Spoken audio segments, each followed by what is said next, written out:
Saturday, the 19th of October at 9 o'clock in the morning. It reviews the programmes shown earlier in this series to see how the themes of religious, secular and intellectual authority were treated.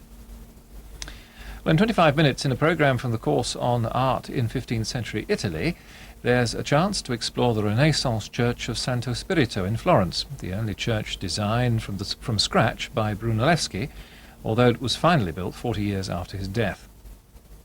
First, we discover the complex operations needed to ensure a constant water supply to the city of Nottingham.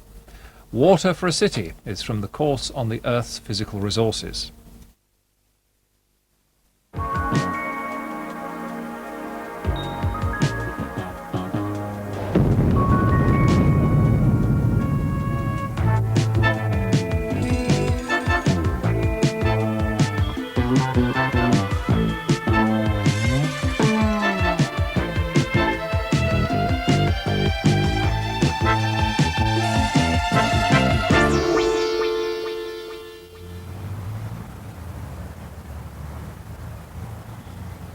A test match needs just 2 teams and a pitch.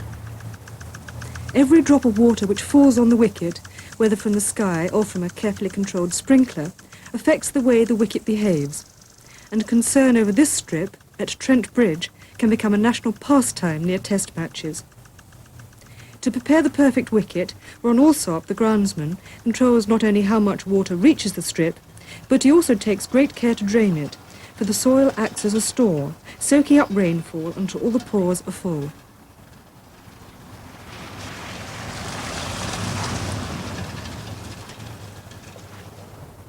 The millions waiting for the game take it for granted that Ron's experience will enable him to keep the pitch well drained and, should he need it, there'll always be water available for the grass in dry spells. This programme is about how the water is supplied to Nottingham and what's done to it after use, so that it can be used again. We tend to take for granted our continual supply of water, and in the Nottingham area, the Severn Trent Water Authority supplies water to about 250,000 people. Not just the few litres a day they need to survive, but some 270 litres a day for every inhabitant. This massive demand has to be met from a variety of sources. The River Trent hasn't been used for water supply since the mid-19th century because of pollution. But Nottingham is luckier than most cities. Just as the roller showed that water can be stored temporarily in the soil, this city is built on a vast store of water, a sandstone aquifer, and no roller could squeeze this store dry. There's a good place to see this aquifer not far from here.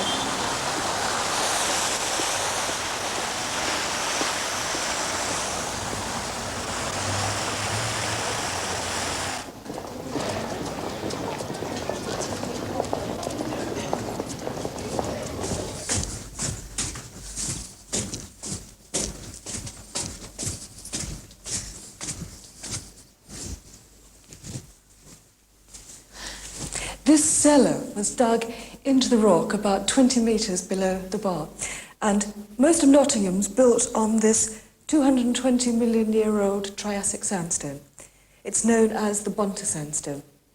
It typically shows large cross-bedding, showing it was formed as a dune in a desert environment.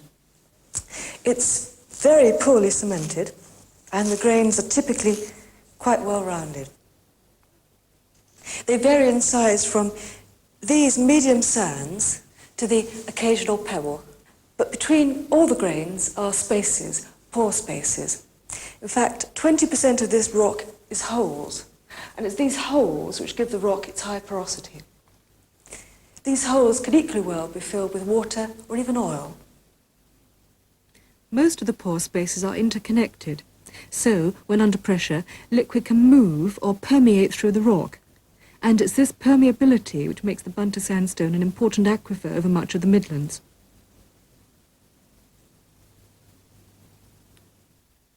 Not all sandstones are good aquifers, because many have their pore spaces filled with cement, which binds the grains together so that they have lower porosity and permeability.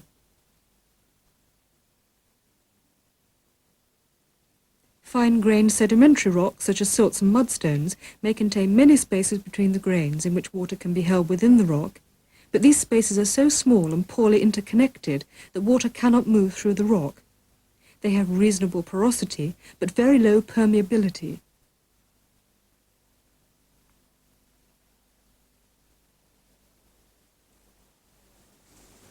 Permeability can be affected by other means. The rock here is cut by fractures and fissures of various sizes. Some, like these, related to original sedimentary structures, and some related to the regional stress pattern. These fissures provide additional routes for water to pass through, and so increase the permeability. The sandstones in the pub cellar were 20 metres below the surface, and they continue downward for another 70 metres.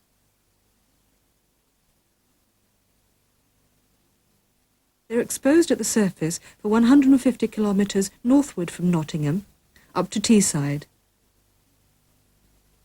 At Nottingham, they dip gently eastwards below younger rocks. Surface water entering the sandstone at the outcrops will percolate downwards until it reaches the water table, below which the pore spaces are full. During this percolation, any impurities in the water tend to be removed by absorption onto the surface of the grains. Where the water table reaches the surface, water will flow from the rock in the form of springs. And where the water table is just below the surface, shallow excavations can be made to reach it.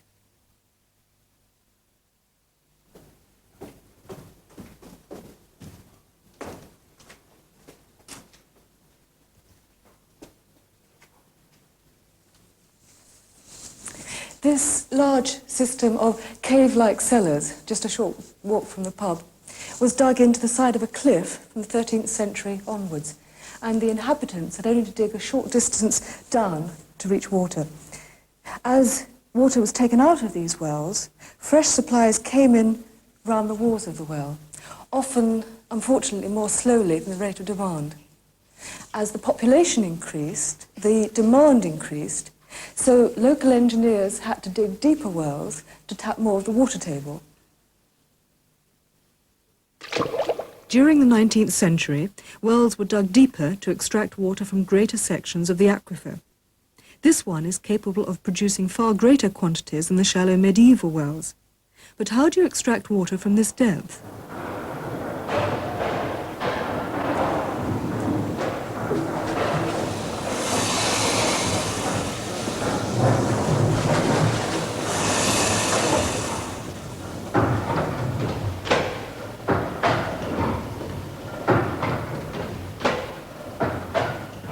Still in working order, this vast beam engine on top of the well pumped water for Nottingham for over a century, maintained by a small army of stokers and engineers.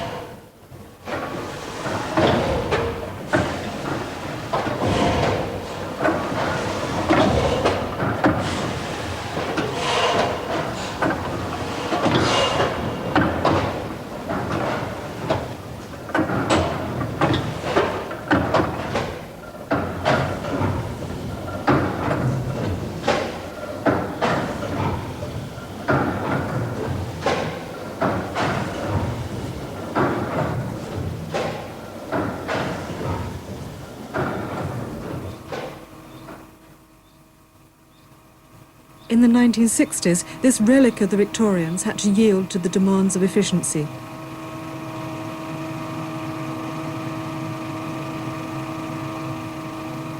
No one need tend these replacements, which now extract water from the well and pump it to a storage reservoir for distribution. Methods change, but the net effect is constant. Water is removed from the well, and what effect does that have on the aquifer? Any rainwater falling around Nottingham which infiltrates through the topsoil will eventually reach the Bunter Sandstone aquifer and replace the water being extracted by pumping. The water table within the aquifer can be kept fairly constant on a long-term basis only if water is extracted at the rate at which it's being replenished. As a single borehole is pumped, the water table is drawn down around the borehole into a cone of depression. The size of the cone depends on the pumping rate, the depth of the borehole, and the permeability. Coal mining will locally affect the bulk permeability of the aquifer by fracturing the rock above the mine workings. To extract the optimum amount of water, the boreholes must be spaced fairly regularly throughout the aquifer. If boreholes are too close together, their cones of depression overlap.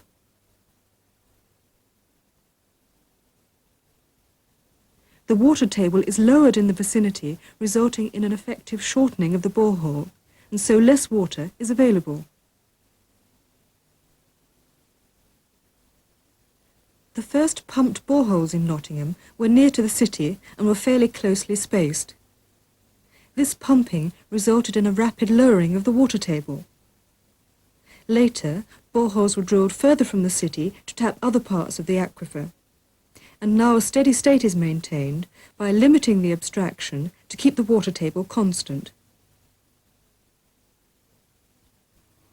Treatment for this water consists only of chlorination before it is pumped to a storage reservoir and later distributed, supplying about 65% of the area's demand. But where does the rest come from?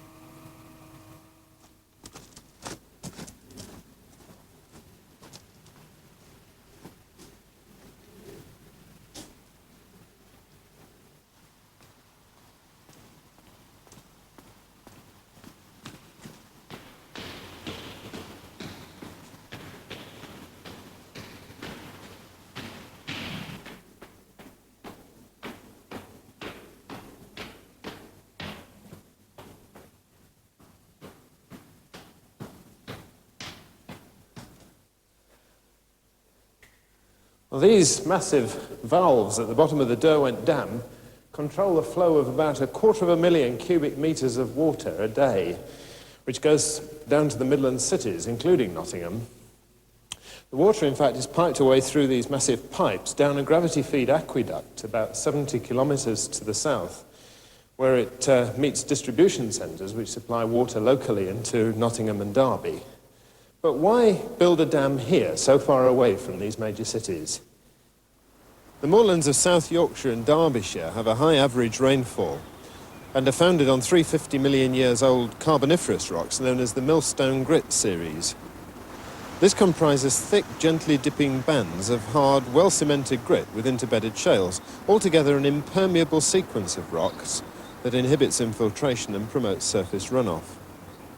Low bedrock permeability coupled with high rainfall makes the area attractive for water resource development involving dammed valleys and reservoirs. And work started in 1903 to build 2 masonry dams at narrow points in the Derwent Valley, one here at Derwent and the other at Howden, a few kilometres upstream. Deep excavations into both the valley floor and sides were filled with concrete, providing a cut-off curtain that ensured a watertight seal around the sides and bottom of the dam. The weight of the dam itself is all that's needed to balance the downstream force of the impounded water. Construction took 12 years, and water was finally piped to Nottingham in 1917.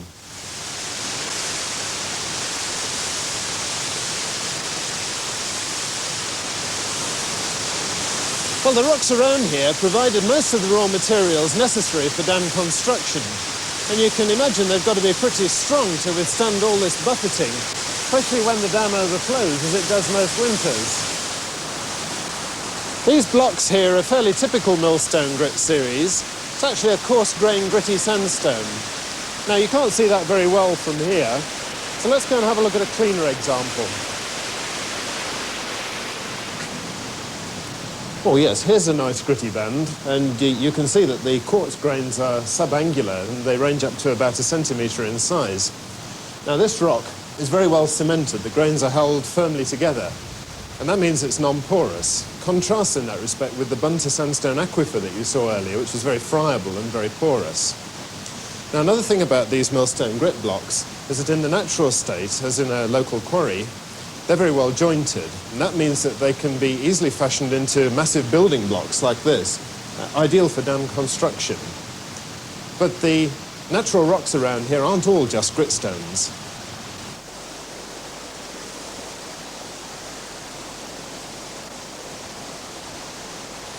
This fine-grained shaly material at the foot of the dam, it's a fairly impervious, compact form of mudstone, forms relatively thin bands between the massive gritstone units.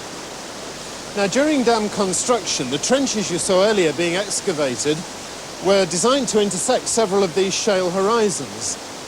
And the reason for this is that once the trench was filled with concrete, then the intersections between the concrete and the shale bands provided a network of underground watertight seals all around the dam, partly forming also a cut-off curtain underneath it and an apron behind it. And they've stayed that way ever since. Now, the beds here look pretty horizontal, but imagine what might happen if these beds were dipping. What happens is that water will percolate down through and between the joint planes in the gritstone units, and it will begin to pond up where the grit shale intersections are. Now, this lubricates the shale horizon and reduces friction there. So if the sequence was dipping, the massive blocks of gritstone could start to slide under gravity. And on a large scale, these form landslips that are particularly common all around the Peak District, forming hummocky ground with concave slopes in the hillside behind where the material's been removed. So it's very important before dam construction to carry out a thorough site investigation to examine the geological conditions and make sure that they're appropriate for dam construction. Now, the Derwent Dam was finished in 1912, but nowadays masonry dams of this kind would be too expensive to build, and instead reinforced concrete dams are used in rather narrow valleys, whereas in more open locations earth-filled gravity dams would be used. This is the Lady Bower Dam, about 5 kilometres further downstream, which was completed in 1945. The geological foundations are rather similar to those of Derwent Dam, and again this means that there's a deep concrete cut-off curtain underneath the dam. The dam has a clay core, flanked by a large mass of shaly earth, built out on a gentle slope downstream. I'm standing on one of the masonry towers, and below me there are a series of inlets where the water's drawn off. But when the reservoir's very full, then water goes down the overflow to emerge at the bottom of the dam.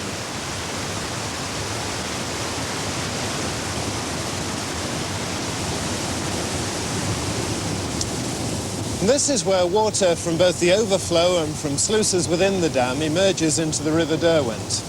Now, Lady Bower Dam was built to increase the overall storage capacity of the Derwent reservoir system. This extra storage capacity was needed to ensure that an adequate supply of compensation water was available after abstraction to maintain the southerly flow of the River Derwent during the summer months. A river is a living environment, and a minimum guaranteed flow rate is needed to maintain oxygen levels, keep the river clean and the water pure enough for abstraction further downstream. So Lady Bower Reservoir is allowed to fill up during the winter months and to empty slowly during the summer months, maintaining this minimum flow rate. Not only that, but the regulated river is a natural aqueduct, and so once more tributaries have joined it downstream, more water can be abstracted. And some 60 kilometres south of the dams, the Severn Trent Water Authority pump and treat 27,000 cubic metres a day here at Church Wilne. Screens at the intake remove coarse silt and debris before the water is pumped into a large storage reservoir. Aeration improves the quality by removing odours and dissolved gases, and also by helping precipitate out some dissolved salts.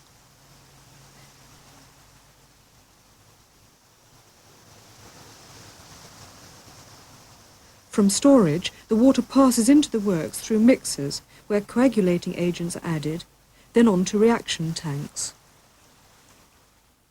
Here, the water is passed upwards, slowing as the cross-section of the tank increases. Previously suspended matter stops moving upwards as the velocity decreases and is removed by suction at a particular level through a canvas cone suspended in the tank. Settled water passes to the top of the tank and away. This process removes nearly all suspended matter, and sand filters and carbon pressure filters like these remove the last fraction. Chlorination is all that's needed before the water is piped into the city for consumption. How can the supplies of water to Nottingham be increased in the future? We've already said that groundwater pumping has reached a working limit, and so is the supply from the Derwent Valley reservoirs. The cost of treating water from the Trent is considered prohibitive, and the flow of the less polluted Derwent is too low in hot, dry summers when demand is highest for more water to be abstracted from it. So the Water Authority has planned a new reservoir at Carsington to be used for regulation of the Derwent. It will store water pumped up some 150 metres from the Derwent in winter, when there's plenty to spare, and in summertime release it back to the river to supplement the flow.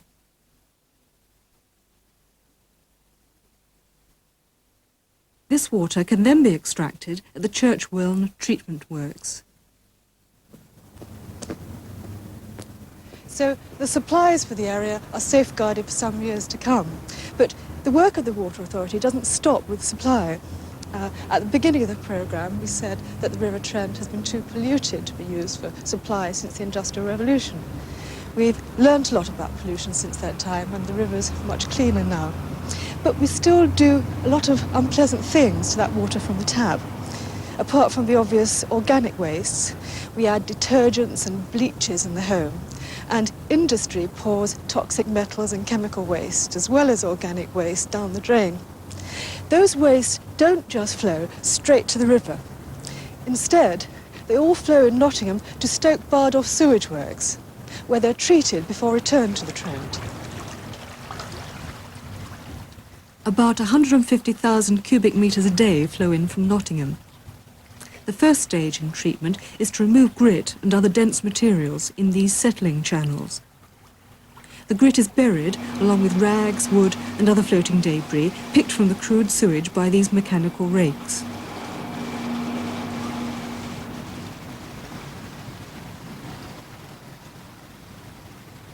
Sedimentation in large tanks removes about 30% of the organic matter.